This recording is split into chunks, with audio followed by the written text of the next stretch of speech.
want to say, and just to be clear, because I'm an organizer, and I know that all of us that are here today came with campaigns, with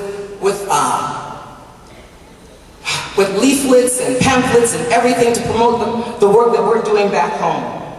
And I know that it has been very hard for us as organizers in this period of time. I want to just be clear that I think that more importantly, that one of the things that we're fighting right now is about demoralization in our movement. Take the war in Iraq and Afghanistan, excuse me. It's gone on about almost 5 years. Congress has been complacent, continues to fund the war. Clearly folks voted and said they want the war to end. We go to demonstration after demonstration and still we feel like the war won't end. There's a whole generation who has lived through 2 terms of Bush and this endless war. And now the US wants to go after Iran and whoever else they want to go after, still occupying countries around Latin America and Africa and Asia. Some even feel excited about the 2008 elections because they believe that some president will do something about the war.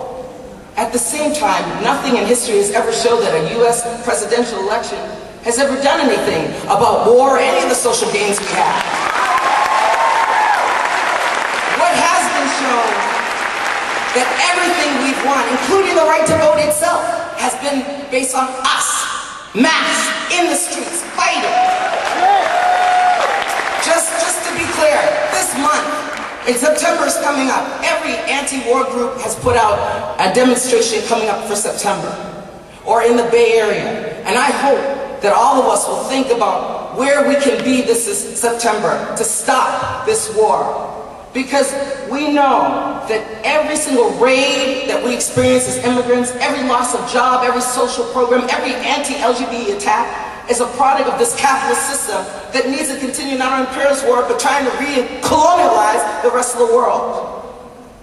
Personally, what I think has been powerful about the USSF is that we have this amazing opportunity to continue to strengthen our movement at this very conference.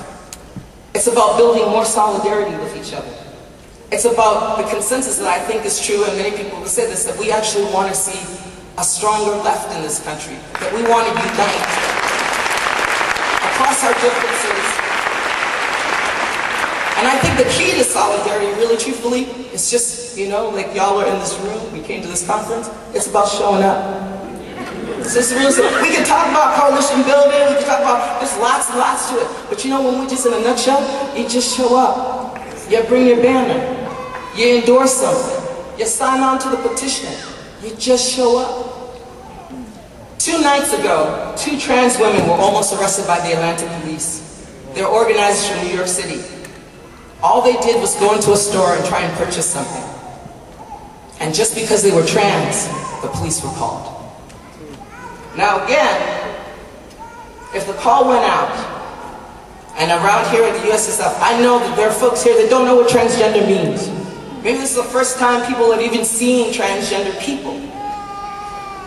But I think what's important is that you may not have to have an analysis around transgender rights or understanding of transgender, but I do think that all of us feel strongly that we should defend trans people against the attack by the police.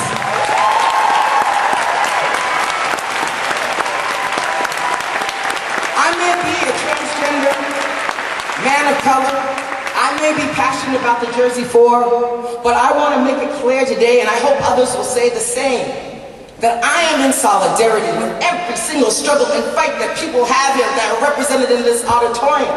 That I want to stand in solidarity with power that's fighting around gentrification and juvenile injustice in the Bay. I want to stand in solidarity with DARE that is fighting around youth issues and community issues out in Providence, Rhode Island. I want to stand in solidarity with the folks fighting to return back to New Orleans and struggle around all the injustice because of Katrina and Rita. Because we know the greatest thing that can happen to the immigrant rights movement if more non-immigrants were stepping up and in the streets side by side with our sisters and brothers that are Muslim and Arab and South Asian and Caribbean. That's what we need.